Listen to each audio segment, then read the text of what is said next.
জাতীয় স্মৃতিসৌধ ও জিয়াউর রহমানের সমাধিতে শ্রদ্ধা নিবেদন শেষে প্রধানমন্ত্রী এবং মন্ত্রিপরিষদের সদস্যরা আসেন সচিবালয়ে নিজ নিজ দপ্তরে। নতুন মন্ত্রী এবং প্রতিমন্ত্রীদের ফুল দিয়ে বরণ করে নেন সচিবালয়ের কর্মকর্তা ও কর্মচারীরা। কর্মচারীদের সাথে মতবিনিময়ে নিজেদের ভবিষ্যৎ কর্মপরিকল্পনা তুলে ধরেন মন্ত্রীরা।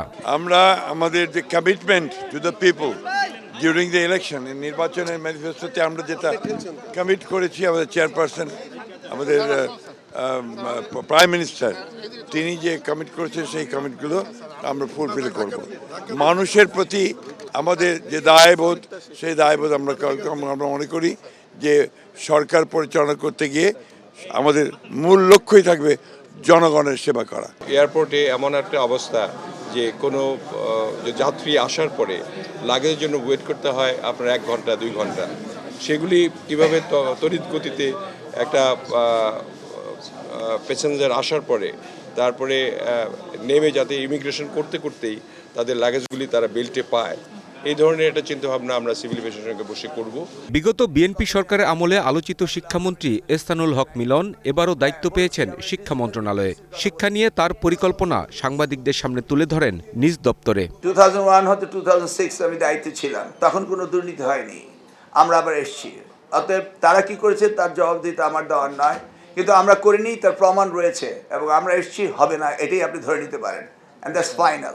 ইনশাআল্লাহ আমরা আমাদের দায়িত্ব থেকে জনাব তারেক রহমানের নেতৃত্বে আল্লাহর হুকুম আমরা যেন সুন্দরভাবে সকল দায়িত্ব সুন্দরভাবে পরিচালনা করতে পারি এবং সবার ঊর্ধ্বে উঠে দলমত নির্বিশেষে সকলের সহযোগিতায় সুন্দরভাবে যেন সব দায়িত্বটুকু পরিচালনা করতে পারি। আমাদের অর্থনীতি যার মূল বুনিয়াদটাকে ভেঙে ফেলা হয়েছে। এখানে সমস্ত আর্থিক প্রতিষ্ঠানগুলো, ব্যাংক, বিমা, অর্থলগ্নিকারী প্রতিষ্ঠান সব কিছু লুটপাট করে ধ্বংস করা হয়েছে। এক ধ্বংসস্তূপের দাঁড়ায় আমরা নতুন করে স্বপ্ন দেখছি, আমরা পারবো এই সব চ্যালেঞ্জ মোকাবেলা করে সামনের দিকে এগিয়ে যেতে। স্বাধীন ও ভয়হীন সাংবাদিকতার প্রতিশ্রুতি দেন নতুন তথ্য ও সম্প্রচার মন্ত্রী জহিরউদ্দিন স্বপন। কৃষি, মৎস্য, পানি সম্পদ এবং খাদ্য, এই খাতটাকে নিয়ে আপনার পরিকল্পনা যদি একটু বলতেন। বাংলাদেশ কৃষি প্রধান দেশ। কৃষি ভিত্তিক অর্থনীতিকে জোরদার করতে হলেই দেশ অনেক এগিয়ে যাবে, উন্নত হবে। সেই লক্ষ্যেই আমরা সততা এবং নিষ্ঠার সহিত কাজ করে কৃষিভিত্তিক অর্থনীতিকে কিভাবে মজবুত করা যায়, এটি হচ্ছে মূল লক্ষ্য।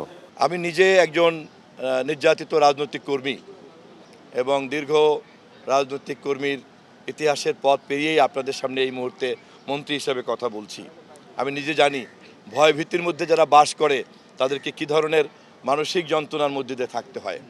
বিশেষ করে গণমাধ্যমের মতো এরকম পেশায়, সম্মানিত পেশায় যারা কাজ করেন, তাদেরকে যদি সারাক্ষণ উল্টো একটা নজরদারির মধ্যে থাকতে হয়, এই সমস্যা যেহেতু আমরা জানি এবং আমাদের মাননীয় প্রধানমন্ত্রী যেহেতু তার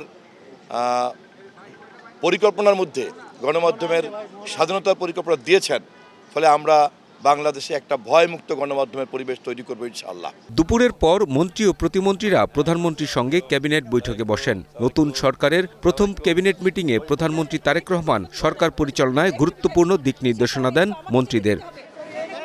কামরুল হাসান, গ্রিন নিউজ, ঢাকা।